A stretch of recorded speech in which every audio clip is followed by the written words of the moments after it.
ওয়াকুল্লা ইনসানিন আলজামনাহু তাইরাহু ফি উনুকি, আমি প্রত্যেক মানুষকে, মানুষের কর্মকে তার গ্রীবা লগ্ন করে দিয়েছি। এই যে গলা, গলা, এই গলার কাছে একটা ঘুটলির মতো, একটা সিম কার্ডের মতো এইখানে আমি রেখে দিয়েছি। কোথায়?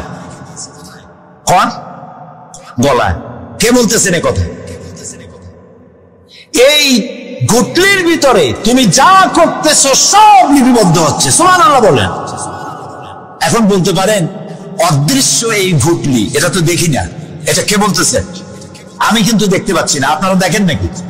কেউ দেখেন না। হাত দিয়ে ধরে দেখেন, পান নাকি? ধরাও যায় না, দেখাও যায়। আল্লাহ বলছেন আছে, তাহলে বিশ্বাস করতে হবে। এর ভিতরে সব রেকর্ড হয়ে যাচ্ছে।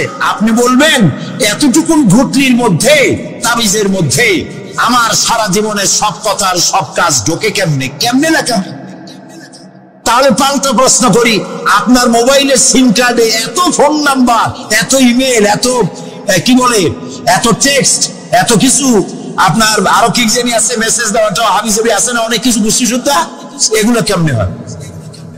ছোট্ট একটা সিম কার্ডের মধ্যে কেমনে হয়? শত শত টেলিফোন নাম্বারের মধ্যে ঢুকে যায়। আমার একটা টেলিফোন দিয়ে মোবাইল দিল, কোথা থেকে দিল? লিসবন। কোথায়? কি আন্দাজে কয় অস্ট্রেলিয়া? লিসবন হচ্ছে পর্তুগালের রাজধানী।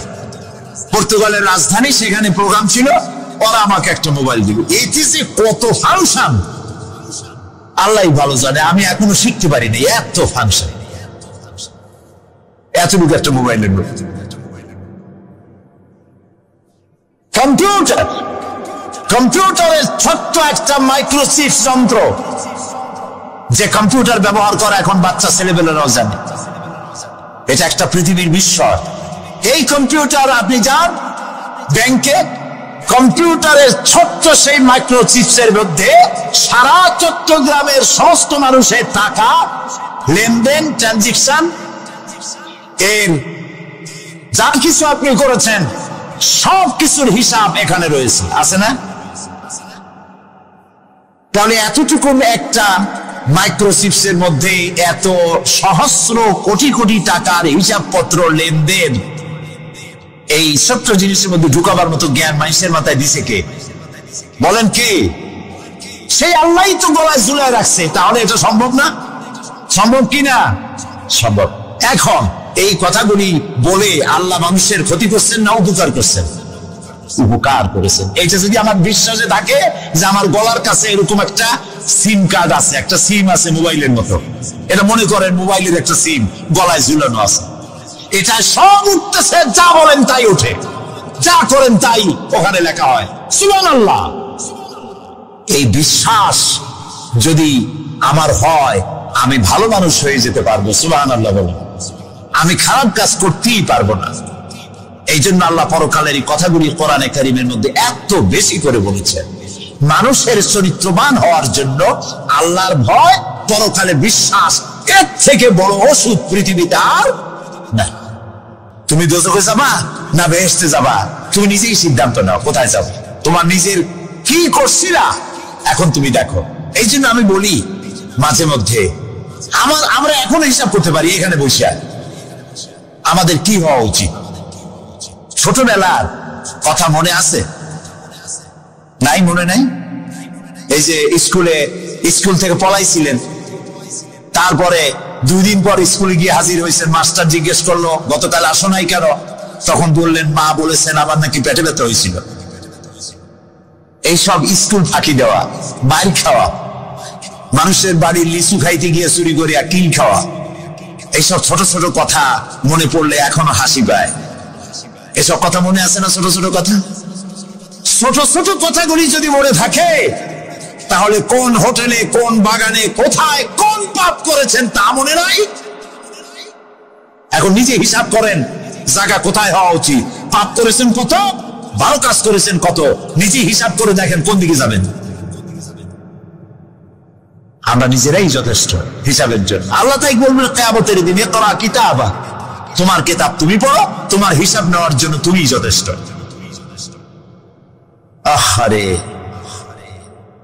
আল্লাহ রাব্বুল আলামিন বলেন وأشرقت الأرض بنور ربها ووضع الكتاب وجاء بالنبيين والشهداء بينهم بالحق وهم لا يظلمون পৃথিবী তার রবের নূরের ঝলকানিতে উদ্ভাসিত হবে। সুবহানাল্লাহ, সুবহানাল্লাহ। আল্লাহর নূরের ঝলকানিতে গোটা পৃথিবী উদ্ভাসিত হয়ে যাবে। আমলনামা তুলে ধরা হবে, পয়গম্বর এবং সাক্ষীগণকে হাজির করা হবে এবং সকলের প্রতি সুবিচার করা হবে, তাদের কারো প্রতি জুলুম করা হবে না। আল্লাহ গ্যারান্টি দিচ্ছেন কারো প্রতি জুলুম করা হবে না। সুতরাং হে মানুষেরা, ইয়া আইয়ুহাল ইনসানু ইন্নাকা কাদিহুন ইলা রাব্বিকা কাদহান ফামুলাকি। হে মানুষ, তোমার পালনকর্তা পর্যন্ত পৌঁছতে তোমাকে অনেক কষ্ট করতে হবে, এরপর তুমি তার সাক্ষাৎ পাবে, কিয়ামতে তোমার সাক্ষাৎ হবে। কাজী তোমার নিজের আমলকে সুন্দর করে আমলকে তৈরি করে নাও। فَأَمَّا مَنْ أُوتِيَ كِتَابَهُ بِيَمِينِهِ فَسَوْفَ يُحَاسَبُ حِسَابًا يَسِيرًا وَيَنْقَلِبُ إِلَى أَهْلِهِ مسرورا। সুবহানাল্লাহ। যার ডান হাতে আমলনামা দেওয়া হয়, কিয়ামতের দিন আমলনামাগুলি উড়িয়ে দেওয়া হবে। ইমানদারের সামনে থেকে কোন হাতে, আর বেঈমানের পিছন থেকে বাম হাতে। এই আমলনামা যখন যার ডান হাতে আমলনামা পৌঁছে যাবে, তার হিসাব নিকাশ সহজ হয়ে যাবে। আমলনামা হাতে করে আনন্দ চিত্তে সে আপন পরিবারের সঙ্গে মিলিত হতে পারবে। সুবহানাল্লাহ। আল্লাহ কিয়ামতের দিন দয়া করে আমাদের আমলনামা আমাদের ডান হাতে দিয়ে দিও। আল্লাহ তাআলা দয়া করে আমাদের হাতে, আমাদের ডান হাতে আমাদের আমলনামা দিও। দয়া করে আমাদের আমলনামা আমাদের ডান হাতে দিও। আনন্দ চিত্তে পরিবারের সঙ্গে দেখা করে সব পরিবার, মা বাপ, স্ত্রী পুত্র পরিজন, ভাই বোন, বন্ধু বান্ধব নিয়া জান্নাতে থাকার তৌফিক দিও। আয় আল্লাহ, বিগত 26 বছর যারাই মাহফিলে এসেছেন তাদেরকে নিয়ে এক জান্নাতে থাকার আমাদেরকে তৌফিক দিয়ে দিও। এরপরে আল্লাহ রাব্বুল আলামিন মিজান খাড়া করবেন, দাড়িপাল্লা। মিজান কি? দাড়িপাল্লা। ইনসাফ কি মুকদ্দাস তারাজু। ইনসাফের প্রতীক কি? তাও করতে পারেন না, জোরে বল না। এটা হচ্ছে ইনসাফের প্রতীক। সুপ্রিম কোর্ট ঢাকা, সুপ্রিম কোর্টের সামনে বিশাল দাড়িপাল্লা টানান, দেখছেন না? মানুষেরা তো বোঝে না, গ্রাম দিয়ে লোকেরা যায়, যাই এটা দেখে আর কয় চুরি, বাবা জামাত ইসলামের এত বড় অফিস। দাড়িপাল্লা তো জামাত ইসলামের না, এটা ইনসাফের প্রতীক। তারা ক্ষমতায় গেলে ইনসাফ করবে, এটা বোঝাবার জন্য এই প্রতীককে গ্রহণ করেছে। আল্লাহ যেন ইনসাফ করার, আল্লাহ যেন ইনসাফ করার তৌফিক দিয়ে দেয়। বলুন আমিন, জোরে বলেন আমিন। কিয়ামতের দিন এই দাড়িপাল্লা মিজান আল্লাহ তাআলা প্রতিষ্ঠিত করবেন এবং এই মিজানে যার পুণ্য পাল্লা ভারী হবে সে কৃতকার্য, আর যার পাল্লা হালকা হবে সব শেষ। আল্লাহ রাব্বুল আলামিন বলেন, وَنَضَعُ الْمَوَازِينَ الْقِسْطَ لِيَوْمِ الْقِيَامَةِ فَلَا تُظْلَمُ نَفْسٌ شَيْئًا وَإِنْ كَانَ مِثْقَالَ حَبَّةٍ مِّنْ خَرْدَلٍ أَتَيْنَا بِهَا وَكَفَى بِنَا حَاسِبِينَ। আমি কিয়ামতের দিন ন্যায় বিচারের মানদণ্ড স্থাপন করব। তখন কারো প্রতি অবিচার করা হবে না। যদি কোনো আমল সরিষার দাম পরিমাণ হয়, আমি তা হাজির করবো। সুবহানাল্লাহ, সুবহানাল্লাহ। এবং হিসাব গ্রহণের জন্য আমি যথেষ্ট। এবং হিসাব মানুষেরা মনে করবে এত মানুষ, আদম আলাইহিস সালাম থেকে নিয়ে পর্যন্ত, এখান থেকে নিয়ে কিয়ামত পর্যন্ত সব মানুষের তো উঠবে সে মনে হিসাব হবে নাকি? একজন একজন করে হিসাব হবে। আল্লাহ বলছেন, আল্লাহ সারিউল হিসাব, দ্রুত হিসাব নিতে সক্ষম। আল্লাহ নিজের কানে নিজে শুনবেন, অন্যের মাধ্যমে নয়, নিজে শুনবেন। প্রত্যেক আসামির কাছ থেকে, লোকদের কাছ থেকে তার বক্তব্য শুনবেন। ভায়া মিডিয়া শুনবেন না, নিজেই শুনবেন। আল্লাহর কান আছে না, চোখ আছে না? লোকেরা এই যে বইপত্রে লেখে আল্লাহ হচ্ছে নিরাকার, কত বড় বাজে কথা। আল্লাহ নিরাকার, আমরা এমন এক আল্লাহর ইবাদত করি, তিনি আমাদের কিছু শুনতে পান না, কান টান নাই। তিনি আমাদের কিছু দেখতে পান না, এরকম নাকি আল্লাহ তাআলা? আল্লাহ তাআলা কোরআন শরীফে বলেছেন আল্লাহর হাত, আল্লাহর পা, আল্লাহর চোখ, আল্লাহর মুখ। তবে এগুলি কিরকম? আল্লাহর হাত, পা, চোখ কেমন, আকারটা কেমন, এর একটাই জবাব। কয়টা জবাব? জোরে বলে, একটাই জবাব। আল্লাহর যেমন হওয়া উচিত তেমন। সুবহানাল্লাহ বলেন, সুবহানাল্লাহ বলেন। এর থেকে আর কোনো জবাব নাই, এই একটাই জবাব। আল্লাহর যেমন হওয়া উচিত ঠিক তেমন। লাইসা কামিসলিহি শাইউন, আল্লাহর অনুরূপ, আল্লাহর মতো আকাশেও কিছু নাই, জমিনেও কিছু নাই। এটা আমাদের ঈমান, এটা আমাদের কি? সুতরাং তিনি জুলুম করবেন না এবং হিসাব নিবেন, আর যথার্থ হিসাব নিবেন। সেখানে কারো প্রতি কোনো জুলুম করা হবে না। ومن خفت موازينه فأولئك الذين خسروا أنفسهم بما كانوا بآياتنا يظلمون। আর যাদের পাল্লা হালকা হবে তারা তো শুধু নিজেদেরই ক্ষতি সাধন করবে, কেননা তারা আমার আয়াত সমূহকে অস্বীকার করত। আল্লাহর যারা অস্বীকার করত, আখিরাত নাই, কিয়ামত নাই, বেহেশত নাই, কবরের মধ্যে কোনো শাস্তি নাই, কবরের কোনো প্রশ্ন নাই, এগুলি যারা বলতো তারা কিয়ামতে ক্ষতিগ্রস্ত হবে। এখন কিয়ামতের দিন মিজান আমরা হালকা করতে চাই না ভারী করতে চাই? জবাব চাই। কি করবেন? যদি ভারী করতে চান, নেক আমল বেশি বেশি করবেন। আর একটি হাদিস শোনাবো, যেই হাদিসের ভিতরে পাল্লা ভারী করার মতো কথা নবীজি বলেছেন। শুনবেন নাকি? বুখারী শরীফের শেষ হাদিস। আল্লাহর নবী বলেন, কালিমাতানে হাবিবাতানে ইলার রহমান খাফিফাতানে আলাল লিসান সাকিলাতানে ফিল মিজান সুবহানাল্লাহি ওয়া বিহামদিহি সুবহানাল্লাহিল আযীম। নবীজি বলেন, দুইটা কালেমা, দুটি শব্দ আল্লাহর কাছে খুবই প্রিয়, মুখে উচ্চারণ করা একেবারেই হালকা। আর কিয়ামতের দিন এই শব্দ দুটি দিয়ে আল্লাহ রাব্বুল আলামিন মিজানের পাল্লাকে ভারী করে দিবে। সেই শব্দ দুটি হলো, পড়েন আমার সাথে, সুবহানাল্লাহি ওয়া বিহামদিহি সুবহানাল্লাহিল আযীম। সবাই পড়েন, সুবহানাল্লাহি ওয়া বিহামদিহি সুবহানাল্লাহিল আযীম সুবহানাল্লাহি ওয়া বিহামদিহি সুবহানাল্লাহিল আযীম। জান্নাতের ভিতরে মানুষের কোনো দুঃখ থাকবে না। কাদের দুঃখ থাকবে না? জান্নাতীদের। কথা কি শোনেন?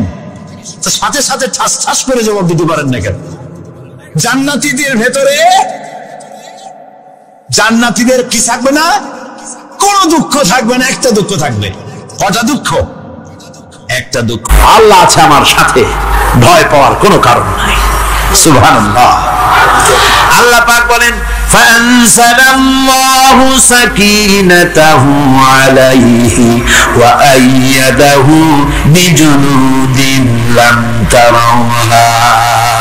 আমি এদের অন্তরের ভিতরে আমি শান্তি নাজিল করে দিলাম, প্রশান্তি দিয়া দিলাম, আর আমি সাহায্য করলাম, আর এমন সব সৈন্য পাঠায় দিলাম যে সৈন্যগুলি তোমরা দেখতে পাও নাই। সুবহানাল্লাহ ওয়া বিহামদিহি। ভাইরা আমার, রাসূল করিম সাল্লাল্লাহু আলাইহি সাল্লাম এই বিপদের মাঝে, চরম বিপদের মাঝে অবিচলতা, দৃঢ়তা, কঠিন আত্মনির্ভরতা দেখিয়েছেন। এগুলি হলো ঈমানের পঞ্চম নম্বরের উপকারিতা। আল্লাহর প্রতি ঈমান আনলে এভাবে পাহাড় সম ঈমান মজবুত হয়ে যায়।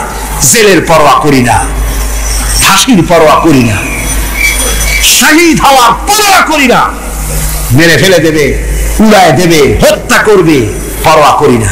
পরোয়া করি কেবলমাত্র কাকে? জোরে বলেন কারে?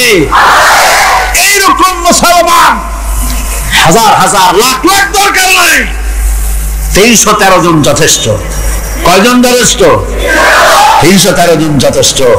বদলে যারা জান দিয়ে, মাল দিয়ে দ্বীনকে প্রতিষ্ঠিত করেছিলেন, এরকম 313 জনই যথেষ্ট ছিল। আল্লাহর দ্বীনকে কায়েম করার জন্য যদি রক্ত দেওয়া লাগে, তাহলে এই বিশাল জনসমুদ্রকে প্রশ্ন করি, ভয় পাবেন? রক্ত দিতে পারবেন? যদি জেলে যাওয়া লাগে দিতে পারবেন? যদি শহীদ হতে হয় তাও কি পারবেন? এই দৃঢ়তা, এই অবিচলতা, এই ঈমান, এই ধৈর্য শিক্ষা দেয়, এই উপকার করে, ঈমান বিল্লাহ। আল্লাহর প্রতি ঈমান আনলে এভাবে পাহাড়ের মতো শক্ত হয়ে যায় কলিজা। কোন আলহামদুলিল্লাহ। আমার বন্ধুগণ, এবার আমি বলবো সর্বশেষ উপকারের কথাটা বলি, মোনাজাত ছেড়ে দেব। কয়টার কথা বলছিলাম? উপকার 6টা। 6টা উপকারের কথা বলেছি। অনেকগুলি বৈশিষ্ট্য, অনেকগুলি উপকারের মধ্যে আল্লাহর প্রতি ঈমানের 6টা উপকারের কথা 5টা বলা হয়ে গেছে। এবার 6ষ্ঠ নম্বর এবং শেষ নম্বর, এটা হচ্ছে আল্লাহর প্রতি ঈমান আনলে পরে তার দ্বারা সবচাইতে বেশি ফায়দা পায় সমাজ এবং রাষ্ট্র। বল আলহামদুলিল্লাহ, বল আলহামদুলিল্লাহ। আল্লাহর প্রতি ঈমানের দ্বারা নৈতিক সংশোধন হয় এবং রাষ্ট্র আর সমাজ সবচাইতে বেশি উপকৃত হয়। কারণ হলো ঈমানদার ব্যক্তি আল্লাহর প্রতি যে ঈমান এনেছে, তার মনের মধ্যে ধারণা এটা হয়, আমার কোনো কাজ তো গোপন থাকে না। ইন্নাল্লাহ লা ইয়াখফা আলাইহি শাইউন ফিল আরদি ওয়ালা ফিস সামা। আল্লাহর কাছে গোপন বলতে কিছু নাই, আকাশেও নাই, জমিনেও নাই, কোনো কিছু গোপন নাই। সুতরাং আমি যা করি সব আল্লাহ দেখেন এবং শোনেন। এমনকি মানুষ যে কল্পনা করে, সে কল্পনাও আল্লাহ টের পায় না, নাকি? টের পায় কিনা? ওয়াইন তুবদু মিন আনফুসিকুম আও তুখফুহু ইউহাসিবুকুম বিহিল্লাহ।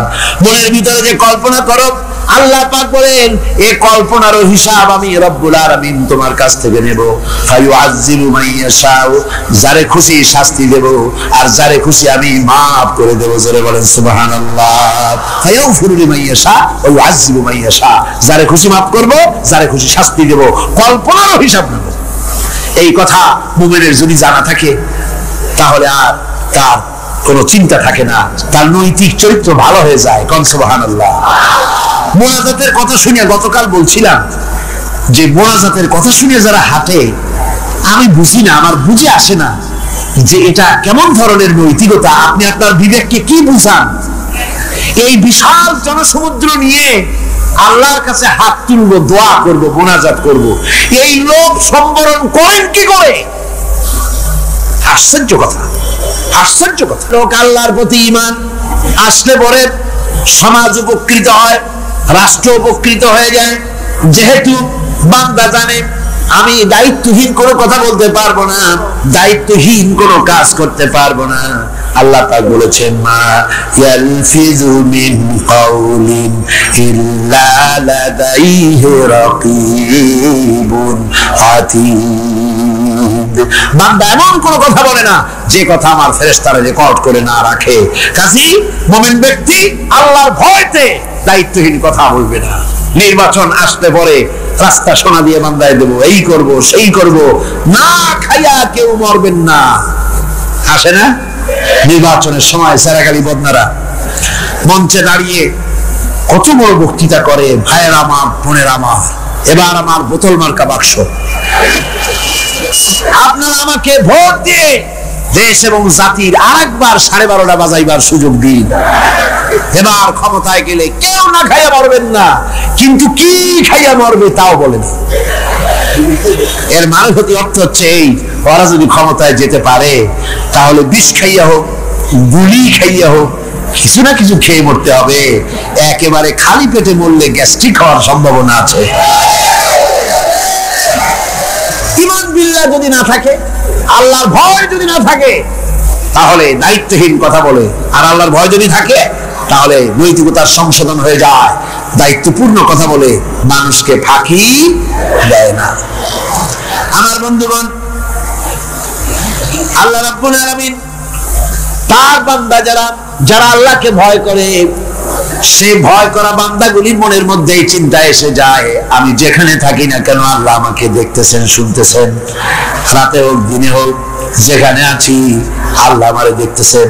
আল্লাহ পাক বলতেছেন, ওয়া হুয়া মাআহুম ইয ইউবাইয়িতুনা মা লা ইয়ারদা মিনাল কওলি ওয়া কানা আল্লাহু বিমা ইয়ামালুনা মুহীতা। আল্লাহ পাক বলেন, আমি তো আমার বান্দার নিকটে তখনও থাকি যখন সে গোপনে গোপনে রাতের বেলায় আমার মর্জির খেলাফ পরামর্শ করে। আমার মর্জির খেলাফ পরামর্শ করতেছে রাত্রে, আমি তো তখনও কাছে থাকি, ওটা আমি শুনি। ঈমান যদি আসে তাহলে এই সব কাজ থেকে সে বিরত থাকে। সে যদি কম হয় সেখানেও আল্লাহ, বেশিও যদি হয় সেখানেও আল্লাহ। এমন কোন জায়গা আছে নাকি চিটাগংয়ে যেখানে আপনি একটা আকাম করবেন আর আল্লাহ টের পাবে না? কোন আছে নাকি? আচ্ছা, চট্টগ্রামে না থাকুক, বাংলাদেশের কোন জায়গায় আছে নাকি? পার্বত্য চট্টগ্রামে যত পাহাড় আছে, উঁচু নিচে জায়গা আছে, ওই জায়গায় বোধহয় আছে নাকি? সারা পৃথিবীতে আছে কোথাও? আল্লাহকে ফাঁকি দেওয়ার জায়গা কোথাও? সব স্পষ্ট। আল্লাহ কি ঘুমায় নাকি? ঘুমায়? তার কাছে দিনও যায়, রাতও তাই। সমানে তিনি দেখতে পান, শুনতে পান, সবকিছু দেখতে পান, সবকিছু শুনতে পান। তাকে ফাঁকি দেওয়ার কোন উপায় নেই। এই পৃথিবীর 1 ইঞ্চি মাটির জন্য দেখেন না শহরে কি করে, বাড়ির পাশে বাড়ি উঠাইছে, 1 ইঞ্চি জমিন ছাড়বে না। হায় হায়, আর একজনের রাস্তা পাক আর না পাক, জমিন ছাড়বে না। অন্যের জমিন দখল করায় কি মজা পায়। হায়, অন্যের জমিন নেওয়ার জন্য পাগল হয়ে যায় মানুষ। দুনিয়াকে ভালোবাসে, 1 কাঠা জমির জন্য, 1 আঙ্গুল জমিনের জন্য মামলা মোকদ্দমা, জজ কোর্ট, হাইকোর্ট, সুপ্রিম কোর্ট, তারপরেও ছাড়ে না। ঠিক না? এই জমিনটা এত ভালোবাসলেন, এত মামলা মোকদ্দমা করলেন, এই জমিনের 1 ইঞ্চিও খেতে পারবেন না, বরং মরে দেখেন জমিন হা করে আপনাকে গিলে ফেলে দেবে। আপনার হাড্ডি গুড্ডি গুস্ত সুদ্ধা মিশে যাবে এই মাটি। পৃথিবীকে ভালোবাসে কোনো লাভ নাই। স্ত্রী পুত্র পরিজন যার যতটুকু পাওনা দিবেন, ভালোবাসবেন, কিন্তু মূল ভালোবাসা কলিজাটা ভরা থাকবে আল্লাহর জন্য। কার জন্য? স্ত্রীর ভালোবাসা স্ত্রীকে দিবেন, মায়ের শ্রদ্ধা, বাপের শ্রদ্ধা, সন্তানের ভালোবাসা আলাদাভাবে দিবেন। আর সব থেকে যিনি ভালোবাসা পাওয়ার দাবিদার, তার জন্য রাতের বেলায় জাগুন, সিজদা দিয়ে কাঁদতে থাকুন। এই চোখ দুটা কে দিছে? এই জিহ্বা কে দিছে? এই কান কে দিয়েছেন? এই সুন্দর শরীর কে দিয়েছেন? বলার তৌফিক, শোনার তৌফিক কে দিয়েছেন? এই হক আদায় করতে গভীর রাত্রে জাগতে হবে, পাইকারি দরে ঘুমায়েন না, একটু জাগুন, শেষ রাত্রে উঠুন, শেষ রাত্রে জেগে প্রেম করুন আল্লাহর সাথে। প্রেম কি ঢোল পিটাই করা যায়? ইনকিলাব, সংগ্রাম, এইসব পত্রিকায় বিশাল হেডিং দিয়ে কেউ প্রেম করে? বিজ্ঞাপন দিয়ে, টেলিভিশনে বিজ্ঞাপন দিয়ে প্রেম করে। প্রেম করে কিভাবে? গোপনে। আর মিলিত হয় নির্জনে। সবচাইতে বড় প্রেমিক হবে নিজে হতে হবে, আর আল্লাহকে সব থেকে বেশি ভালোবাসা দিতে হবে। সেজন্য আল্লাহ রাব্বুল আলামিন বলেছেন প্রেম করার জন্য কিছুটা নির্জনতা প্রয়োজন। এজন্য দিনের আলোতে ওয়াজআলনান নাহারা মাআশা, দিন বানাইছি রুজি রোজগার করার জন্য, ওয়াজআলনাল লাইলা লিবাসা, আর রাত বানাইছি শান্তির বাহন হিসেবে, আচ্ছাদন। সূর্যের আলোর ঝলকানি চলে গেছে, আলোর তীব্রতা আর নাই। গোটা পৃথিবীর উপরে আমি একটা কালো চাদর দিয়ে ঢেকে দিলাম রাতের আধার, আর একেবারে অন্ধকার না করে আকাশে ডিম লাইটের মতো করে কতগুলি তারা জ্বালাইয়া দিলাম। এখন কেউ জেগে নাই, সব ঘুমানো। আমার প্রেমিক কে আছো, ওঠো, উজু করে সিজদায় পড়ে যাও, সিজদায় পড়ে যাও, কান্দো, গুনাহ মাফ চাও, যা করেছো মাফ চাও। তুমি গুনাহ করেছো আর আমি মাফ করার মালিক। ইন্নাল্লাহা ইয়াগফিরুয যুনুবা জামিআ, সব মাফ করে দেব, গুনাহগুলি নেকি দিয়া বদলায় দেব। আমার কাছে কাঁদো, চোখের পানি ফেলো। প্রিয় ভাই, সব রাতে জাগবে শুকুর। রাসূলুল্লাহ বলেছেন ওর থেকে ভালো স্বামী আর দুনিয়ায় নাই। কে বলেছেন?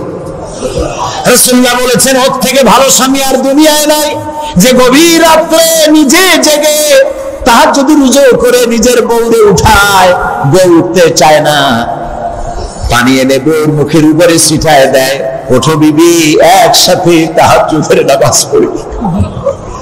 রাসূলুল্লাহ বলেছেন ওর থেকে ভালো বউ পৃথিবীতে আর নাই, যে বউ রাতের বেলায় ঘুমের থেকে জেগে তাহাজ্জুদের ওযু করে, স্বামীর উঠাইতে চেষ্টা করে, ওঠে না, ওযুর পানি স্বামীর চেহারায় ছিটায় দেয় আর বলে স্বামী ওঠো একসাথে তাহাজ্জুদের নামাজ পড়ি। এই পৃথিবীতে আমাদের ভালোবাসা যেন শেষ না হয়, এক জান্নাতে যেন থাকতে পারে। কাঁদবে, ওঠো। গভীর রাত্রে তাহাজ্জুদের নামাজ পড়ে মাথাটা নিচু করে গুনগুন করে গাইতে থাকেন, ইয়া আল্লাহু, পড়েন ইয়া আল্লাহু, ইয়া রহমানু, ইয়া রহিমু, ইয়া হাইয়ু, ইয়া কাইয়ুম। প্রাণ দিয়া বলেন ইয়া আল্লাহু, ইয়া রহমানু, ইয়া রহিমু, ইয়া হাইয়ু, ইয়া কাইয়ুম। ইয়া আল্লাহু, ইয়া রহমানু, ইয়া রহিমু, ইয়া হাইয়ু, ইয়া কাইয়ুম। তাহাজ্জুদের নামাজ পড়ে এভাবে আল্লাহরে ডাকে দেখেন, চোখ দিয়ে পানি বন্যা নেমে আসে যদি ঈমান একটুও থাকে। এই কান্না, নবীজি বলেছেন জাহান্নামের ভয়তে আমার সাথে না ভরমানি করেছে। এই শরমে পড়ে বান্দা যখন চোখ দিয়া পানি ছেড়ে দেয়, ওই চোখের পানি নাকের অর্ধেক আসতে না আসতে আমি আমার বান্দারে মাফ করে দেই।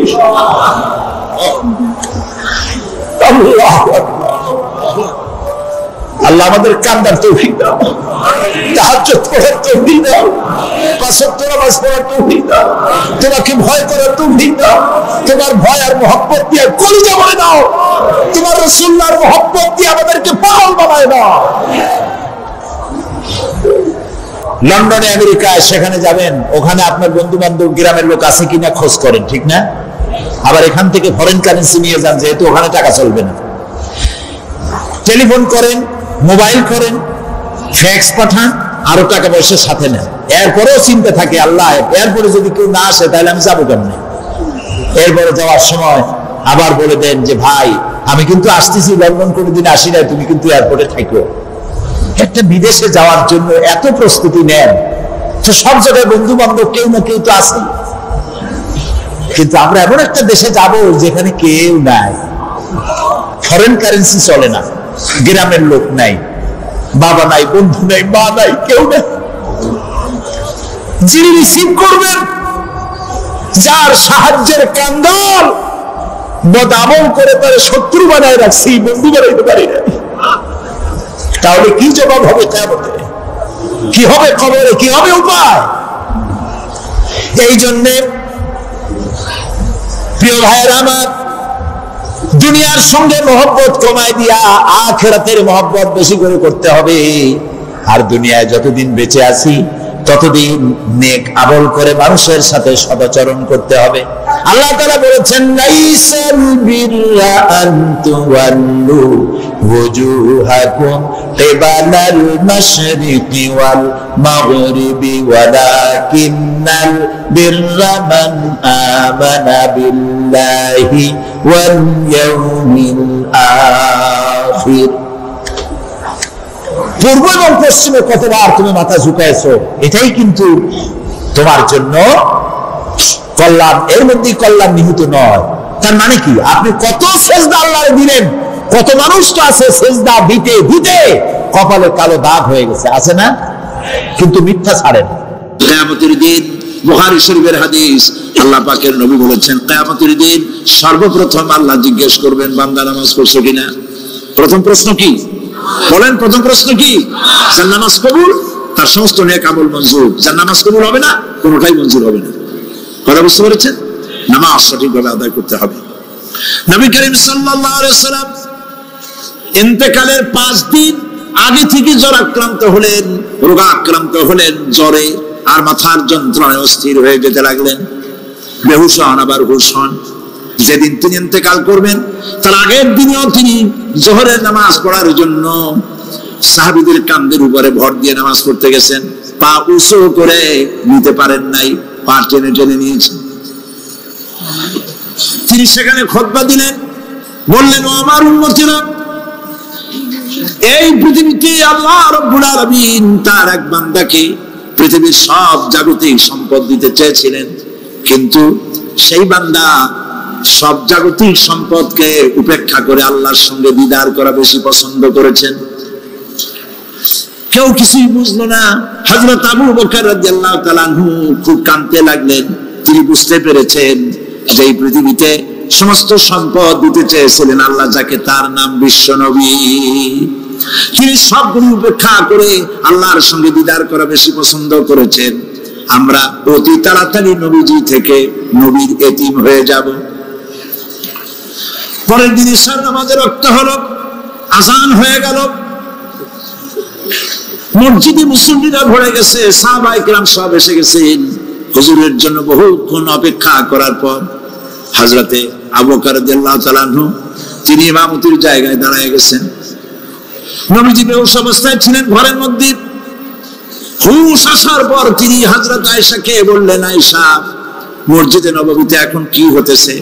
তিনি বললেন, নামাজ হচ্ছে, লোকেরা আপনার অপেক্ষা করেছে, কিন্তু আপনাকে না পাইয়া দীর্ঘক্ষণ অপেক্ষা করার পর আপনাকে না পেয়ে আমার বাবার ইমামতিতে তারা নামাজ পড়তেছে, কিন্তু মুসল্লিদের মধ্যে কান্নার রোল পড়ে গিয়েছে। তাদের ধারণা হয়েছে নবীজির জায়নামাজে যখন হযরত আবু বকর দাঁড়ায় গেছে, নবীজির পিছনে নামাজ পড়া আর আমাদের কিসমতে হবে না।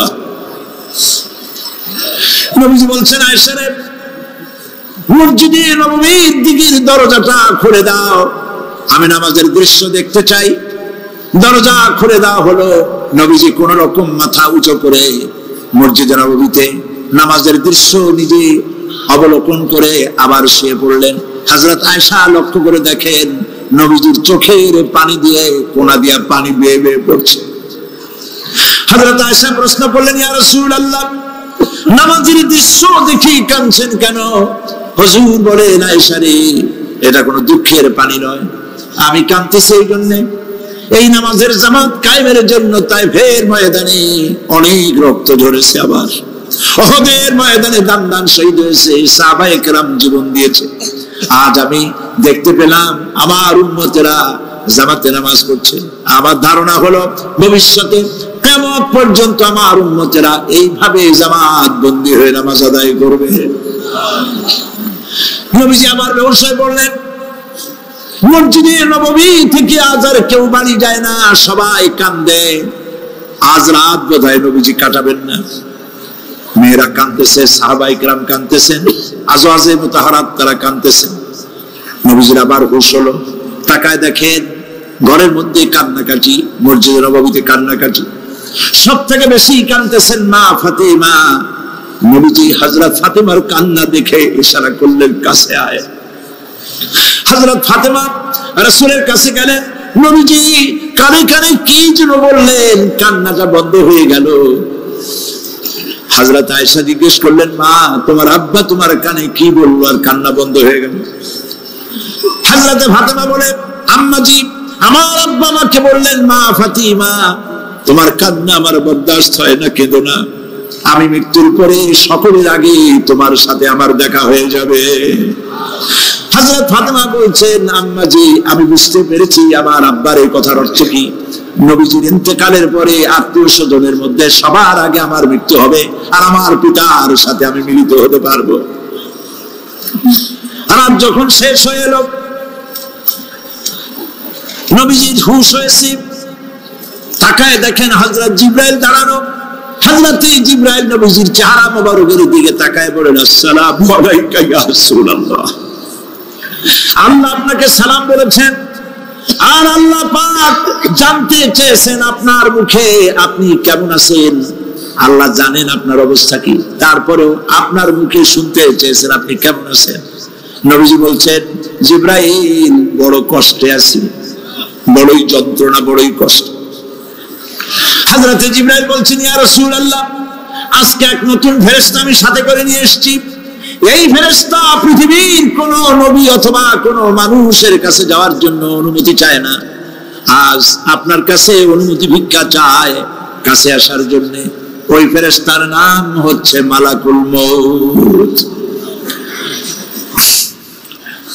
হযরত মালাকুল মউত বলেন, ইয়া রাসূলুল্লাহ এই পৃথিবীতে আদম আলাইহিস সালাম থেকে নিয়ে পর্যন্ত কোন মানুষের জান কবজের জন্য আমার অনুমতি চাওয়া লাগে নাই, আর কোনোদিন লাগবে না। আজ আমি আসার সময় আল্লাহ বলেছেন আপনার জান কবজের জন্য আমি যেন আপনার কাছে অনুমতি ভিক্ষা চাই। নবীজি বলছেন, আমি যদি অনুমতি না দেই তো কি হবে? হযরত মালাকুল মউত বলছেন, ইয়া রাসূলুল্লাহ অনুমতি যদি না দেন আমি ফেরত চলে যাব, আমাকে সেভাবেই বলা হয়েছে। হযরত জিবরাইল বলেন, ইয়া রাসূলুল্লাহ আল্লাহ রাব্বুল আলামিন আপনার দিদারের ইন্তজার করতেছে।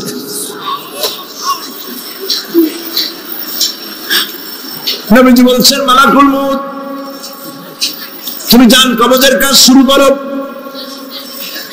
মালাকুল মউত যখন কাছে এসেছে, রাসূল জিজ্ঞেস করলেন, আয়েশা ঘরে যে কয়েক টুকরা স্বর্ণ ছিল সেগুলোর কি অবস্থা? ছোট ছোট 6 টুকরা স্বর্ণ ছিল। হযরত আয়েশা বলছেন, হুজুর আমি এগুলো রেখে দিছি। হুজুর বলছেন, না রাখতে পারবে না, আমার ইন্তেকালের আগে খয়রাত করে দাও। মুহাম্মদ সাল্লাল্লাহু আলাইহি ওয়াসাল্লাম আল্লাহর কাছে অবস্থায় উঠবে না যে তার ঘরের ভিতরে সোনা ছিল, দিয়ে দাও, খয়রাত করে দিয়ে দাও। হযরত মালাকুল মউত রাসূলের জান কবজ শুরু করে দিলেন।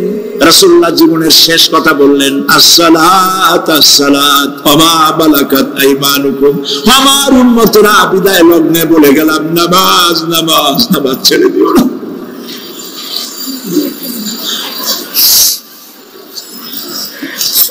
প্রিয় ভাইরা, নবী করিম সাল্লাল্লাহু আলাইহি ওয়াসাল্লাম জীবনের শেষ কথা বলে গেছেন নামাজ। সেই নামাজে আমাদের যত সব অবহেলা, স্ত্রীকে নামাজ পড়ান, বউকে নামাজ পড়ান, ছেলে মেয়েকে নামাজ পড়ান। দোকানদার ভাইরা যখন আজান হয়ে যাবে দোকান বন্ধ করে দেন, আপনি আপনার কর্মচারীরা নামাজ পড়তে যান। যতটুকু সময় নামাজ পড়তে গেছে এই সময় বিক্রি করলে যা লাভ হইতো এরপরে বিক্রি করলে আল্লাহ 10 গুণ বেশি বরকত দিতে পারেন। পারেন কিনা? পারেন কিনা? আল্লাহর বিশ্বাস করেন, আল্লাহ আপনার বরকত দিবে। আপনার কর্মচারী, দোকানদারে, বাড়ি ঘরে স্ত্রী পুত্র পরিজন যারা আছে সবাইকে নামাজি বানান। নামাজি বানাবার জন্য চেষ্টা করেন। নামাজ রোজা ইত্যাদি করুন। মিথ্যা বলবেন না, ওজনে কম দিবেন না, খাদ্যে ভেজাল দিবেন না, ঘুষ খাবেন না, ঘুষ দিবেন না, মানুষের উপর অত্যাচার করবেন না, কাউকে কষ্ট দিবেন না, মানুষ যেন আপনার ব্যবহারে কষ্ট না পায়। আল্লাহ পাক বলেছেন, ওয়াকুলু লিন-নাস হুসনা, মানুষের সাথে সুন্দর সুন্দর কথা কও। নবী করিম সাল্লাল্লাহু আলাইহি ওয়াসাল্লাম বলেছেন, মানুষের সাথে যদি হাসি মুখে কথা বলো একটা সদকা দেওয়ার সমান সওয়াব হয়ে যাবে। মানুষকে ভালোবাসো, গরিবদের ভালোবাসো, তাদের অর্থ করি দাও, পয়সা করি দাও, তোমার যা আছে দিতে থাকো। কুয়ার পানি যত উঠাবেন তত কুয়ার পানি ভালো থাকবে, আর পানি উঠাবেন না কুয়ার পানি পচে যাবে। এই জন্য আল্লাহর রাস্তায় পয়সা যত ইনকাম হচ্ছে খরচ করতে থাকেন, আল্লাহ পাক দিতে থাকবেন। আল্লাহ পাক বলেছেন যে সাদকার মালকে আল্লাহ বৃদ্ধি করে দেন, আর দান সদকা যারা করে না, যাকাত দেয় না, তাদের মালকে আল্লাহ ধ্বংস করে দেন, হালাক করে দেন। এগুলোর দাম নাই, অশান্তি বাড়বে, বউ কথা শুনবে না, সন্তানাদি কথা শুনবে না, মামলা মোকদ্দমা, অশান্তি আর অশান্তি। আর আল্লাহর পথে থাকুন, আল্লাহ শান্তি বাড়ায় দেবেন। আমরা বলি আমিন। প্রিয় ভাই সব, আমি কিছু আলোচনা আজকে আল্লাহ পাক যা করাইছেন এগুলি যেন আল্লাহ আমারে আমল করার তৌফিক দেন। আমি মাঝে মধ্যে ভয় পাই, একদিন তো এই খবর নিশ্চয়ই হবে যে সাইদু বিদায় হয়ে গেছে। সেদিন খালি হাতে যেন আল্লাহর কাছে না যাই, আমি যেন আসামি না হই যে আমি যা বলছি মানুষকে 40 বছর একটানা যা বললাম আমি নিজে আমল করতে পারি নাই। এরকম ভিক্ষুক যেন আমি না হই, আমি যা মানুষকে বলেছি আমি যেন তা আমল করতে পারি। আমি আপনাদের কাছে দোয়া চাই। আমরা কেউ বাঁচবো না, এই যে দেখা হলো আবার দেখা নাও হইতে পারে। সেই জন্য আমরা আমাদের জীবনকে যেন তৈরি করি। আপনারা কোরআন শরীফ পড়ুন, দিন শিখুন, ঈমান শিখুন, ভালো থাকুন, ভালো হয়ে চলুন। আল্লাহ রাব্বুল আলামিন পরীক্ষার জন্য আমাদেরকে এই ময়দানে ছেড়ে দিয়েছেন। প্রশ্ন কি হবে আল্লাহ সব বলে দিয়েছেন। প্রশ্ন কি হবে? তোমার যৌবন, এ ব্যাপারে প্রশ্ন করা হবে। কোন পথে ইনকাম করেছো প্রশ্ন করা হবে। কোন পথে খরচ করেছো প্রশ্ন করা হবে। দ্বীনের ইলম যতটুকু হাসিল করেছিলে তার কতটুকু নিজে পালন করেছো, আর দ্বীনের দাওয়াত কতটুকু মানুষের কাছে পৌঁছায়ছো। প্রত্যেকটি ব্যাপারে কিয়ামতে আল্লাহর কাছে জবাব দিতে হবে। এই জন্য কবি বলছেন, আমল সে জিন্দেগি বনতি হ্যায়, ये जन्नत भी व जहन्नम भी, ये खाके अपनी फितरत है, ना नारी ना नूरी। মানুষের জীবন আমল দিয়ে গঠন হয়, আমল দিয়ে জীবন গড়ে। নইলে এই মাটির তৈরি দেহ জান্নাত আর জাহান্নামের কিছু দিয়ে তৈরি হয়নি। আপনি ইচ্ছে করলে দেহটাকে জাহান্নামের জন্য উপযোগী করতে পারেন, ইচ্ছে করলে এই দেহটাকে জান্নাতের জন্য উপযোগী করতে পারেন। এটি আপনার ইখতিয়ারে আল্লাহ দিয়েছে, আপনাকে বাধ্য করা হয় নাই যে সেজদা না দিলে ফেরেশতা এসে ঘাড়ের উপরে পিটাবে, সুদ ঘুষ সেনা করলে পরে ঠ্যাং পিটায় ভেঙে দেওয়া হবে না। আপনি বাধ্য নন। আপনি সম্মানিত জীব, আল্লাহ সম্মানিত প্রাণী আল্লাহ পাকের। সেই জন্য মানুষকে বাধ্য করা হয় নাই। অটোনমাস বডি, অটোনমি দেওয়া হয়েছে, আপনাকে স্বাধিকার দেওয়া হয়েছে। চন্দ্র সূর্যের ব্যাপারে স্বাধিকার দেওয়া হয় নাই।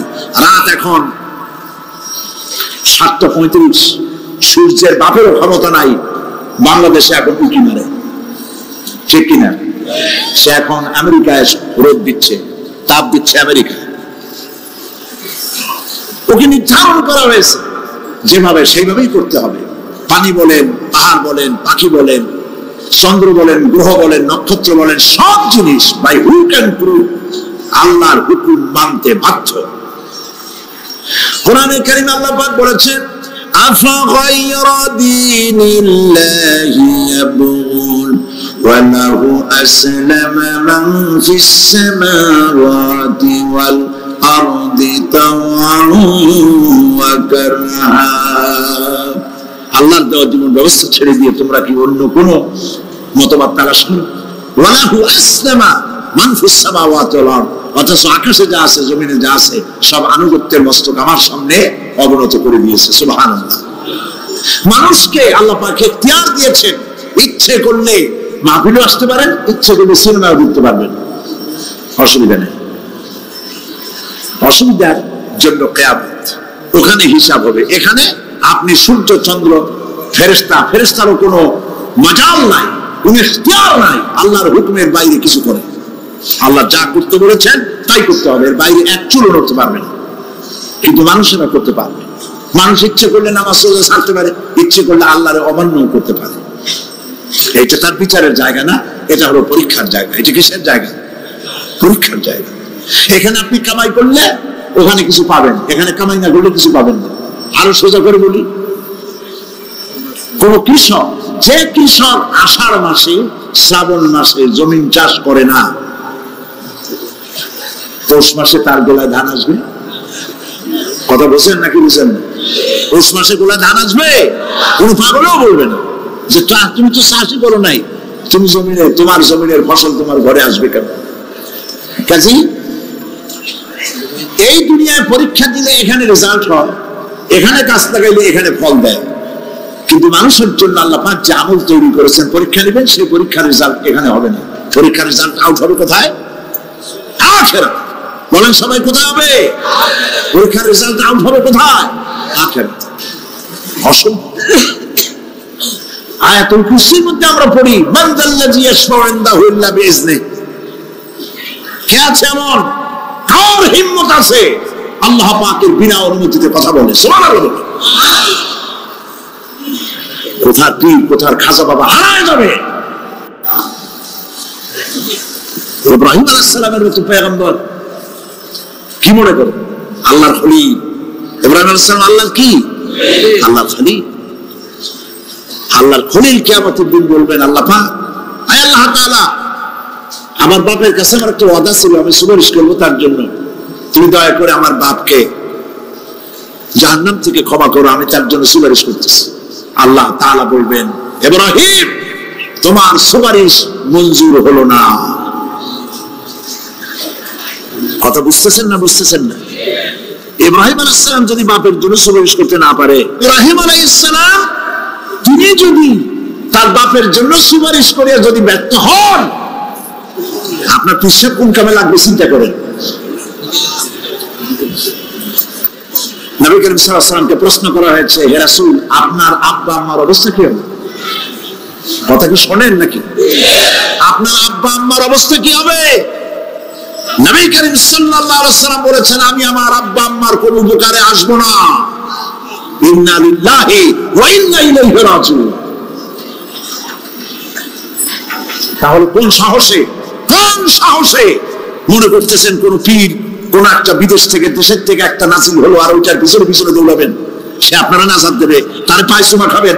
এই পায়ে হাত দিয়ে কদম বুঝি করা বলতেন। টাকা ইনকাম করার জন্য মানুষকে ভুল পথে পরিচালিত করছে অনেক পীর। আছে না? খালি মানুষের টাকা দেয়, জামায় অনেক পকেট, খালি টাকা নেয়, সমানে ডুবাইতে থাকে চতুর্দিক দিয়ে। বাইরে বোঝার উপায় নাই, কিন্তু অনেক পীর আছে এমন, ঢাকা শহরে বড় বড় মার্কেটের মালিক, আমি জানি, বড় বড় মার্কেটের মালিক, বিরাট ব্যবসায়ী, জামা পরিষ্কার করে না 2 মাসে, মানুষকে দেখাবার জন্য গামছাটা নাকের কাছে ধরে ফট ফট করে আওয়াজ করে, মনে হয় যেন কাঁদতেছে। আগে মিশিয়ে আনতেছেন হাবিজাবি জিকির শিখায়, লা ইলাহা কতক্ষণ, ইল্লাল্লাহ কতক্ষণ, আল্লাহ আল্লাহ কতক্ষণ। কোথায় পাইছো ইল্লাল্লাহ? ইল্লাল্লাহ কিসের জিকির? ইল্লাল্লাহ মানে কি? আল্লাহ ছাড়া, আল্লাহ ছাড়া, আল্লাহ ছাড়া, আল্লাহ ছাড়া কি? কাজী রাসূলুল্লাহ যা করেন এগুলি বেদাত। এই সব পীরের কাছে যাবেন না, মনে থাকবে।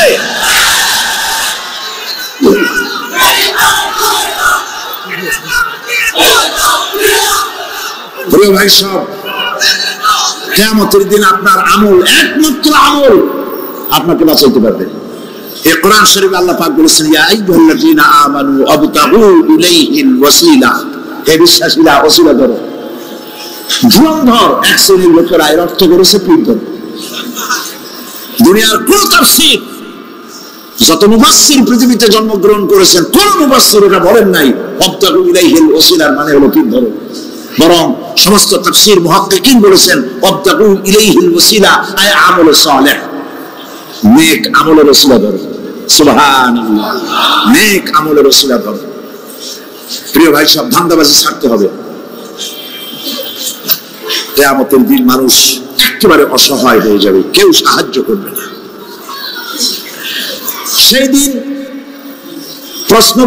প্রশ্নপত্র সামনে আসবে, আমলনামাগুলি বেঈমানের পিছন দিক থেকে বাম হাতে আসবে, আর ইমানদারের সামনের থেকে ডান হাতে আসবে। আমলনামা হাতে পাওয়ার সঙ্গে সঙ্গে বেঈমান বুঝে ফেলবে তার জায়গা কোথায়। কলিজা তখন গলার কাছে চলে আসবে।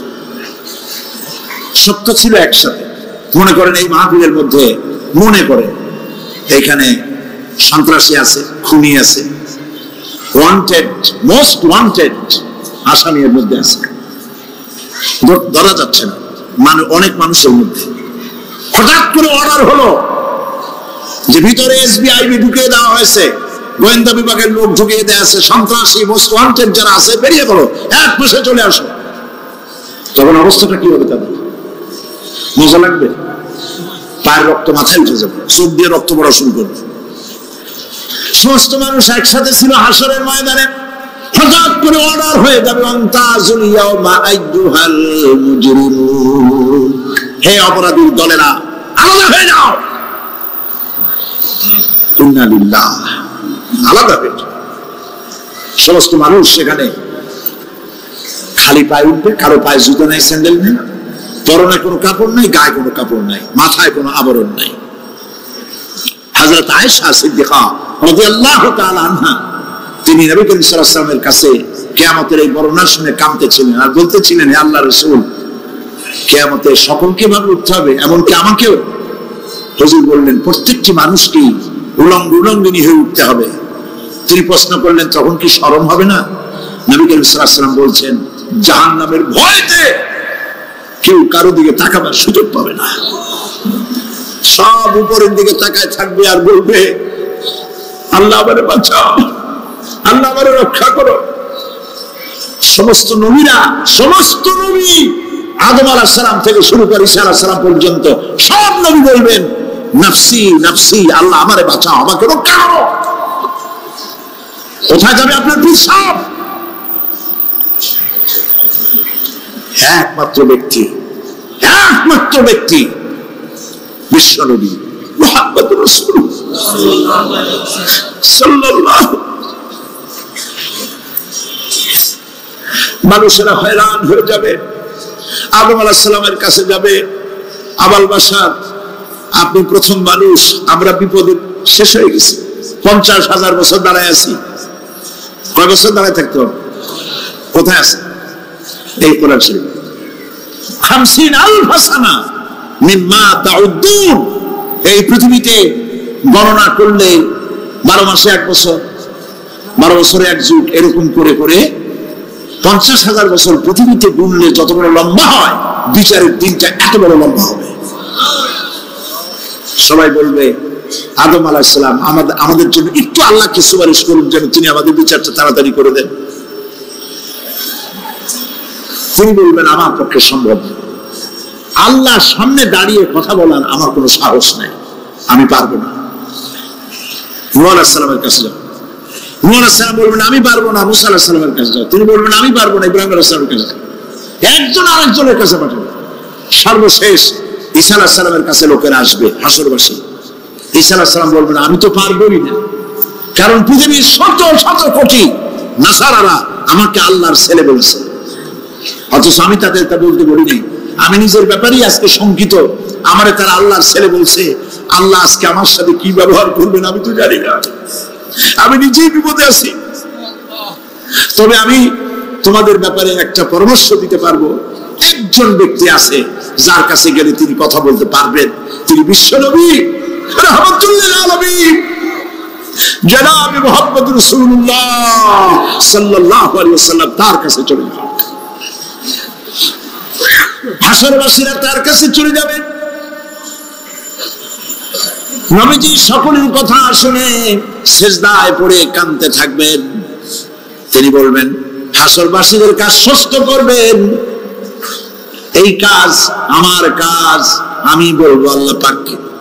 তিনি সিজদায় পড়ে কাঁদবেন। রব্বুল আলামিন প্রশ্ন করবেন, হে আমার রাসূল, আপনার তো আজকে কান্দার দিন না, আপনি কাঁদবেন কেন? আমি আপনাকে মাকামে মাহমুদ দিয়েছি, কাউসারের মালিক বানাই দিয়েছি।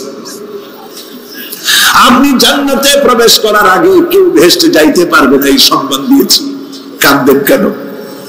নবীজি বলেন, রব্বুল আলামিন যা তুমি আমার জন্য বরাদ্দ রেখেছো সব আমি পেয়েছি বা পাবো, আমি কান্দি আমার উম্মতের কি হবে? আল্লাহ রাব্বুল আলামিন তাকে পারমিশন দিবেন, আপনার নেককার জান্নাতুল উম্মত গুলি আপনি বেছে নিন। নবী করিম সাল্লাল্লাহু আলাইহি ওয়াসাল্লাম পারমিশন পাবেন। আল্লাহর পারমিশন ব্যতি রেখে আল্লাহর দরবারে কথা উচ্চারণ করার ক্ষমতা কেন হবে না?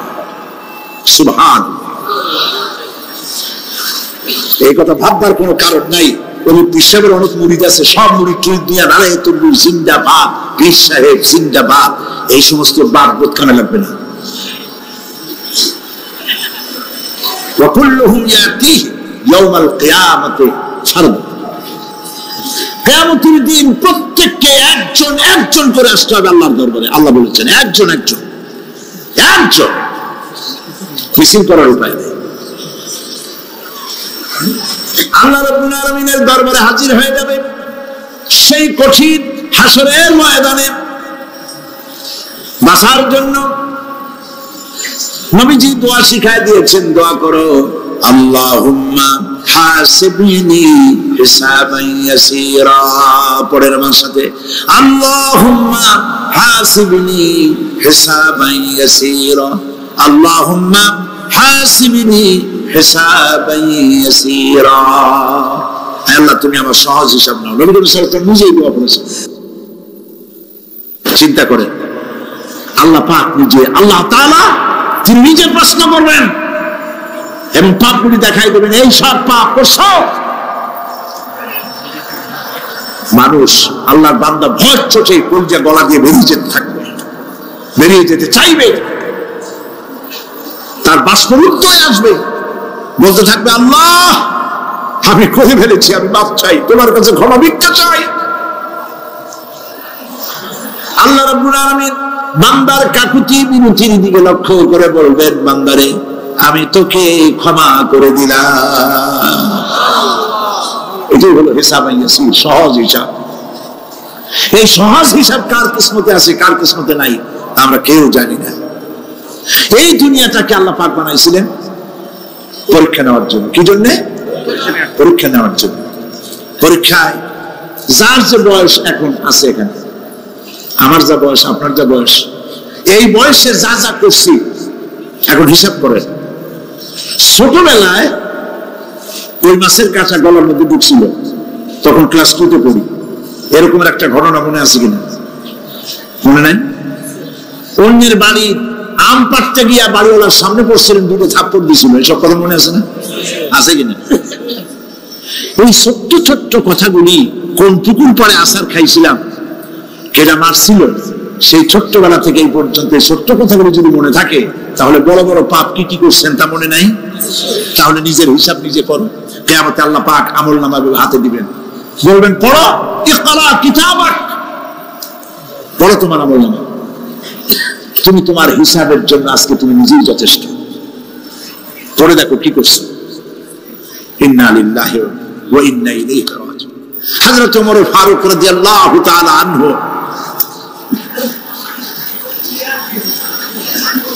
তিনি একবার অন্ধকার রাত্রে যাচ্ছিলেন, পিছনে ছিল অনেক লোকজন ছিল। হাঁটতে হাঁটতে তিনি প্রশ্ন করলেন, আচ্ছা তোমাদের মধ্যে কি কেউ আছে এমন বলতে পারো যে কোরআন শরীফের মধ্যে সব থেকে হতাশাব্যঞ্জক আয়াত কোনটি? একজন জবাবে বললেন, অন্ধকার, পিছনে অন্ধকারের মধ্যে পিছন থেকে একজন জবাব দিল, فَمَنْ يَعْمَلْ مِثْقَالَ ذَرَّةٍ خَيْرًا يَرَهُ وَمَنْ يَعْمَلْ مِثْقَالَ ذَرَّةٍ شَرًّا يَرَهُ। এর অর্থ হলো, পৃথিবীতে কেউ যদি ছোট্ট একটি পাপ নেকির কাজ করে, সরিষা পরিমাণ নেকির কাজ যদি করে সেটা দেখতে পাবে, সরিষা পরিমাণ পাপের কাজ যদি করে সেটা দেখতে পাবে। ওমর রাদিয়াল্লাহু তাআলা কাঁদতে ছিল, কিয়ামতে সব নেকি আর পাপ যা যা করছি সব দেখানো হবে। ইন্না লিল্লাহি ওয়া ইন্না ইলাইহি রাজিউন। আল্লাহ তুমি মাফ করে দাও আমাদেরকে, আমরা বলি আমিন। কতক্ষণ হাঁটার পরে তিনি প্রশ্ন করলেন, আচ্ছা মুমিনদের জন্য কোরআনের মধ্যে সব থেকে আশাব্যঞ্জক কোন আয়াত কি আছে? পিছন থেকে আওয়াজ এলো, মুমিনদের জন্য আশাব্যঞ্জক একটি আয়াত আল্লাহ রাব্বুল আলামিন কোরআনের মধ্যে দিয়েছেন, সেটি হচ্ছে লা তাকনাতু মির রাহমাতিল্লাহ। আমার রহমত থেকে, আল্লাহর রহমত থেকে হতাশ হয়েও না, নিরাশ হয়ে যেও না।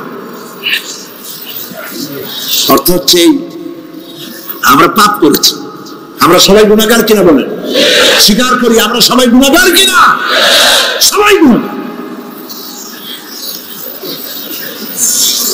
এই গুনাহগার মানুষগুলি যদি গুনাহে তওবা করে, গুনার জীবনে করব না তওবা করে কেউ যদি আল্লাহর রহমতের দিকে এক বিঘত অগ্রসর হয়, হাদিসে কুদসির ভিতরে এসেছে আল্লাহ পাক বলেন আমি আমার ওই বান্দার দিকে এক হাত আগায়া যাই। কোন বান্দা যদি গুনার তওবা করে আর যদি গুনাহ না করে আমার দিকে যদি হেঁটে আসে, আমার রহমত বান্দার দিকে দৌড়ায়া যায়। আল্লাহর গজবের চাইতে রহমত বেশি। বান্দা তোমার গুনাহ যদি আকাশ সমান হয়, আল্লাহর তোমার গুনাহ যদি পাহাড় সমান হয়, আল্লাহর রহমত আকাশ সমান। তোমার গুনাহ যদি আকাশ সমান হয়, আল্লাহর রহমত তার আরশে আজিম ছেয়ে গেছে। মাপ চাও, ক্ষমা চাও, তওবা করো, জীবনে গুনাহ আর করবে না। যে ব্যক্তি তওবা করবে, গুনাহ থেকে বাঁচবে, আল্লাহ তাদেরকে রক্ষা করবে। প্রিয় ভাইয়েরা, এই দুনিয়ার জিন্দেগিতে পৃথিবীর মহব্বতে আমরা পাগল হয়ে গেছি। সবাই শুধু টাকা টাকা, টাকা ছাড়া দুনিয়াটা ফাঁকা। দুনিয়া কা মজা লে লো, দুনিয়া তোমারি হ্যায়। খাও দাও ফুর্তি করো, দুনিয়াটা নষ্ট করো। এগুলি শয়তানদের কথা। কাদের কথা? শয়তানদের কথা। আল্লাহ বলেছেন কুলু ওয়া তামাত্তাউ, খা, জব্বর খাও, খা, খার ফুর্তি কর। মাতাউন কালিল সুম্মা মাওয়াহুম জাহান্নাম ওয়া বিসাল মাসীর। সামান্য কয়েক দিনের জন্য দালান কোঠা বানাইয়া ফুর্তি কর, এরপরে জায়গা হবে জাহান্নামে। জায়গা হবে কোথায়? জাহান্নামে। প্রিয় ভাইরা, এই দুনিয়াটার দৃষ্টান্ত একটা পরের স্ত্রীর মতো সুন্দর যুবতী, রূপবতী, স্বাস্থ্যবতী পরের একটা স্ত্রী। এইটারে দেখে আফসোস করে কোনো লাভ আছে? জবাব দেন। যারা কথা বুঝেন তারা জবাব দেন। অন্যের সুন্দরী তরুণী, তন্নি, রূপবতী যুবতী, রূপের ছটায় চতুর্দিকে আলোকিত, এরকম একটা পরের বউ দেখিয়া আফসোস করে কোনো লাভ আছে? ওর তো বিয়ে হয়ে গেছে, তুমি আফসোস করে লাভ কি? গলা দড়ি দিয়ে মরলেও লাভ নাই। এই পৃথিবী একটা সুন্দরী পর স্ত্রীর মতো। একে যত মহব্বত করবেন, আল্লাহর রহমত থেকে তত দূরে চলে যাবেন। আর এই দুনিয়ার উপরে যত লাথি মারবেন, আল্লাহর দিকে তত আগায় যাবেন। খালি টাকা চাই, টাকা টাকা। বাড়ি একটা আছে আরো 6টা চাই, দোকান 5টা আছে আরো 7টা চাই, গাড়ি একটা আছে আর 50টা চাই। এই চাই আর চাই, খাই আর পাই, এই করতে করতে মানুষের জীবন শেষ হয়ে যায়। আহারে, একেবারে খালি হাতে চলে গেল। ইন্ডাস্ট্রি পড়ে থাকলো, বাড়ি পড়ে থাকলো, গাড়ি পড়ে থাকলো, 3খান কাপড় নিয়ে চলে গেল গর্তের মধ্যে। আহারে, ছেলে মেয়ে বউ চোখের একটু পানি ফেলাইলো ওই দিন, আর কিচ্ছু না, কবরের মধ্যে রেখে দিল। এখন কবরের ভিতরে ফেরেশতা চলে এসেছে। বেঈমান হয়ে যদি মারা যেয়ে থাকে, ঈমান নিয়ে মরে নাই, বেঈমান হয়ে মারা গেছে, কলেমা মনে আসে নাই। জিজ্ঞেস করা হবে মান রব্বুকা মা দীনুকা মান নবিয়ুকা, কে তোমার রব, কি তোমার দিন, কে তোমার নবী? বেঈমান বলবে হায় হাতা লা আদরি, জানি না। নাউযুবিল্লাহ, বলে নাউযুবিল্লাহ, জানি না। এখানে আপনি মুখস্থ করে গেলেই যে ওখানে জবাব দিতে পারবেন এমনটি হবে না। আমল করতে হবে, আমল তৈরি করতে হবে। আমল মানে কিন্তু এইটা না যে আপনি বসে বসে তসবিহ পড়বেন। এদের লোকের আমল করে, যে লোকটা খুব আমলদার, খুব আমল করে। আমলের ইংরেজি হচ্ছে ওয়ার্ক, বাংলা হলো কাজ। তো কেউ বসে বসে কোনো কাজ নাই, তসবিহ টিপতেছে, এটা আমল হলো? আপনার সমস্ত কাজগুলো হতে হবে আল্লাহরে খুশি করার জন্য। দোকানদারি করবেন, আল্লাহরে খুশি করার জন্য করবেন। আচ্ছা, ওখানে পরে আসতেছে। মসজিদ বানাইছি সব দালান, মসজিদগুলি সব বিল্ডিং হয়ে গেছে। নবী করিম সাল্লাল্লাহু আলাইহি ওয়াসাল্লাম বলেছেন মাসাজিদুহুম আমিরাতুন ওয়া হিয়া খারাবুম মিনাল হুদা। মসজিদগুলি সব দালান হয়ে যাবে শেষ যুগে। এগুলি নবী করিম সাল্লাল্লাহু আলাইহি ওয়াসাল্লাম ভবিষ্যৎবাণী। মসজিদগুলি কি হবে? সব বিল্ডিং হয়ে যাবে। ওয়া হিয়া খারাবুম মিনাল হুদা, হেদায়েত থেকে খালি হয়ে যাবে। হেদায়েত নেই, খালি মসজিদ, building, tiles, mosaic, air condition সব আছে, হেদায়েত নেই। কবি বলতেছেন मस्जिद तो बना ली है सब भर में ईमान की हरारत वालों ने, मन पुराना पापी रहा बरसों में नमाजी बनना सिखा। মন চাইছে তাড়াতাড়ি করে মসজিদটা বানাই ফেলাইছে, কিন্তু বছর বছর নামাজ পড়লো, মন সেই পুরানা পাপী রয়ে গেছে, সেই পাপ থেকে সে বাঁচতে পারে নাই। এই জন্য বিশ্ব কবি আকবাল বলেন, মসজিদ মে मरसिया खाए के नमाजी न रही, मस्जिद में मरसिया खाए के नमाजी न रही, यानी वो साहिबे औसाफ एजाजी न रही। মসজিদ আটকানতেছে, আমার সেই নামাজি কই? যে নামাজিরা যখন নামাজ পড়তো পাখি এসে মাথার উপরে বসতো, পাখিতে বুঝতে পারতো না যেটা মানুষ না গাছ। সুবহানাল্লাহ। আর এখন ইমাম যদি নামাজ পড়তে আত্মাহিত পড়তে দেরি করে, ধীরে ধীরে পড়তেছে, পিছন থেকে সিগন্যাল মারা শুরু করে।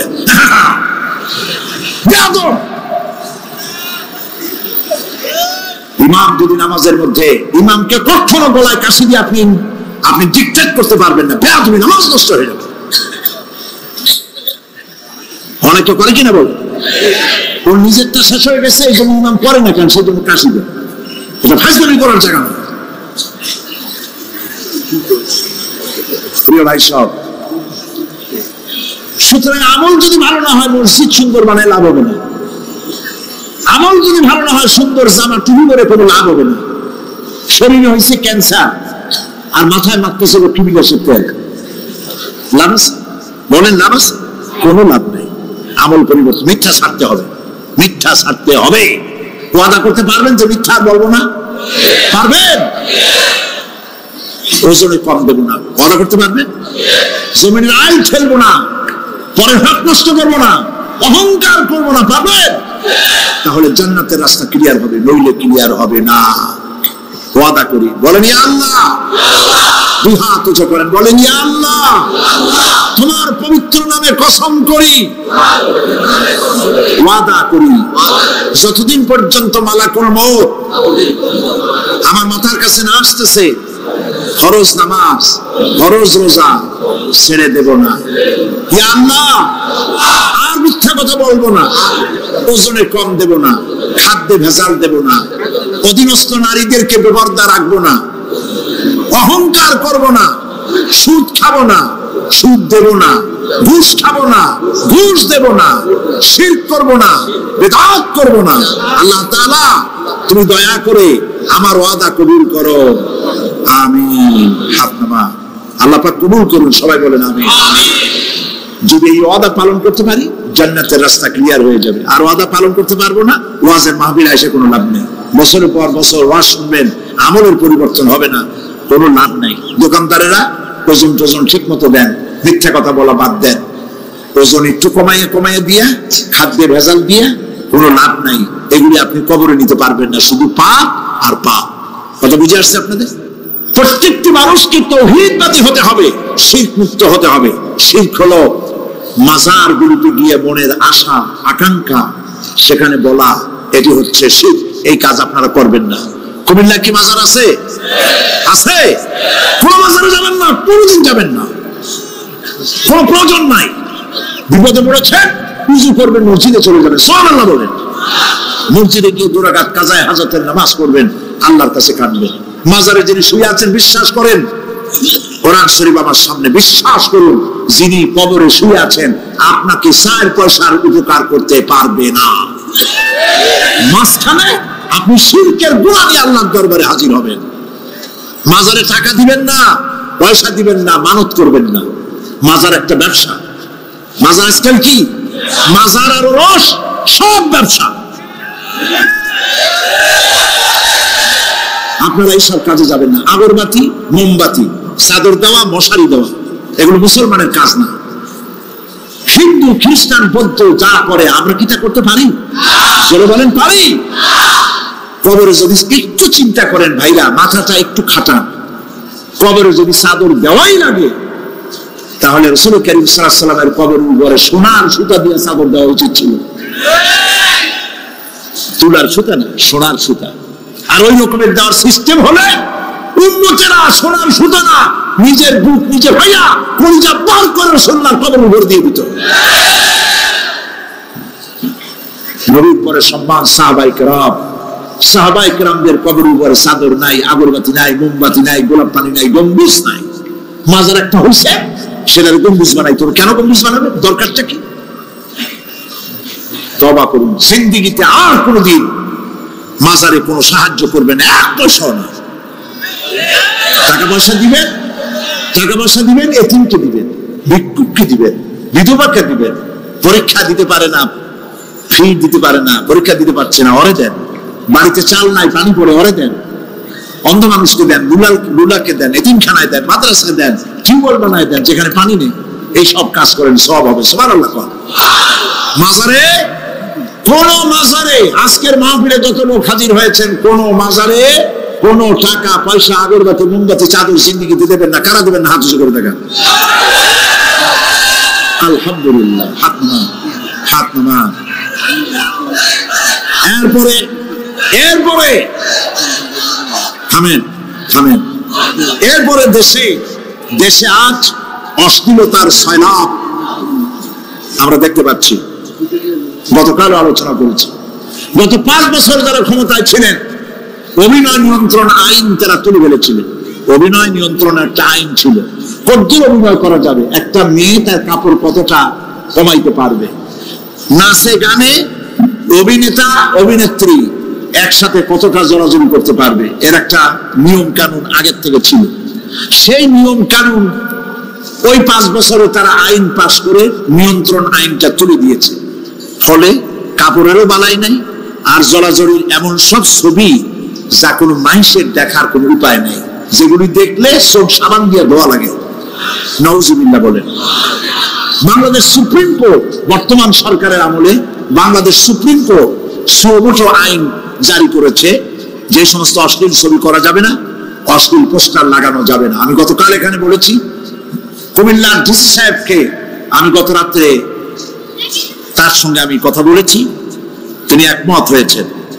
কুমিল্লার কোন দেওয়ালে সিনেমার অশ্লীল পোস্টার থাকতে পারবে না। সিনেমা ব্যবসায়ীদের বলে দিবেন, আপনারাও বলে দিবেন তাদেরকে, সিনেমার ব্যবসা করো, অশ্লীল ছবি দেখাইতে পারবে না। বাইরে লেখা থাকবে একটার ভিতরে কাটপিস দেখাবা ইংলিশ ছবি। এই হারাম ব্যবসা, সিনেমার ব্যবসা যারা করে, ওদের মতো কপাল পোড়া আকাশের নিচে জমিনের উপরে আর নাই। কারণ কি জানেন? কারণ কি? আর বাবা থামো। কারণ কি সেটা শোনে। কারণ হচ্ছে, মসজিদ যে বানাইলো, ওই মসজিদে যতদিন নামাজ হবে, জিকির হবে, তেলাওয়াত হবে, কিয়ামত পর্যন্ত যে পয়সা দিছিল সে সওয়াব পাবে। আর সিনেমা যে বানাইলো, সিনেমা দেখা এরকম বই কি কুমিল্লা আসছে? এমন একটা লোকেরা বলা বলি করতেছে, সুবহানাল্লাহ, এমন একটা ছবি আসছে, যারাই দেখলো সব উমরা করতে রওনা হয়ে গেছে। এমন ছবি আসছে যা দেখিয়া সমস্ত মানুষ তাহাজ্জুদ পড়া শুরু করছে। এরকম হয়েছে। যত ছবি আসলো, ছবি দেখলো, পরের মেয়ে কেমনে হাইজ্যাক করবে, কেমনে ব্রিফকেসের মধ্যে বন্দুক রাইফেল এমনি ভেঙে চুরো থুইয়া 10 তলার গ্লাস ভাঙ্গে লাভ দিয়ে পড়ে, খালের মধ্যে পড়ে, নদীর মধ্যে ফুটে উঠে, পাহাড়ের উপর দিয়ে পরের মেয়ে নিয়ে দৌড় দিল। এইসব সন্ত্রাসী, ডাকাত, জেনাকার, বদমাশ তৈরি করা হচ্ছে। কেন বলো? এই সিনেমা যারা বানাইছো, কান খুলে শোনো, এই সিনেমা যারা দেখতে আসলো, জোহরের নামাজ গেল, মাগরিবের নামাজ গেল, আসর গেল, এশার নামাজও গেল, ঠিক কিনা? এতগুলো নামাজ গেল, আর তারপরে চরিত্র নষ্ট করলো, চরিত্র নষ্ট করে ফিলসিমিন খাইলো, এরপরে চুরি করলো, ডাকাতি করলো, সন্ত্রাস করলো, জেনা করলো। বেটা তুই মর, যে সিনেমা বানাইছো মর, মরে দেখবি কিয়ামত পর্যন্ত এই সিনেমা দেখে যত লোকের চরিত্র নষ্ট হয়েছে, সমস্ত পাপ মাথায় নিয়ে কিয়ামত আল্লাহর দরবারে দাঁড়াতে হবে। সুতরাং সিনেমার ব্যবসায়ীরা কানে ধরে সিনেমার ঝাঁচা মেরে দূর করে দাও। যদি মুসলমান হও, মুসলমানের যদি জন্ম দিয়ে থাকে, সিনেমার ব্যবসা বাদ দিয়ে দাও। আল্লাহ রহম করুন বলেন আমি। কপাল পোড়া না হইলে সিনেমার ব্যবসায় এত ব্যবসা থুইয়া তুমি মানুষের চরিত্র ধ্বংস করার জন্য ব্যবসা করতেছ। এরপরে আকাশ সংস্কৃতি কে যাবে? আকাশ সংস্কৃতি ডিশ এন্টিনার মাধ্যমে সাইবার ক্যাফে এগুলি বানায় রাস্তার মোড়ে মোড়ে দোকান করে কম্পিউটারের ভেতরে, ক্যাসেটের ভিতরে, ইন্টারনেট ইত্যাদির মধ্য দিয়ে অশ্লীল ছবি প্রদর্শিত হচ্ছে রাস্তার মোড়ে। উঠতি বয়সের যুবক যুবতী মেয়েগুলি নষ্ট হয়ে যাচ্ছে। নাউজুবিল্লাহ বল। এগুলি জনগণকে ঐক্যবদ্ধ হতে হবে, এগুলির বিরুদ্ধে মোকাবেলা করতে হবে, সরকারকে এগিয়ে আসতে হবে অশ্লীলতা বন্ধ করার জন্য। কারণ আল্লাহ পাক বলেছেন প্রকাশ্য এবং গোপনীয় সব রকমের অশ্লীলতা আল্লাহ পাক হারাম করে দিয়েছে। অশ্লীল কোনো কাজ করা যাবে না। প্রিয় ভাই সব, আমরা যদি আমাদের আমলকে গঠন করতে পারি কিয়ামতের দিন নাজাত পাবো। আমল যদি গঠন করতে না পারি তাহলে কিয়ামতের দিন বাঁচার কোনো উপায় নাই।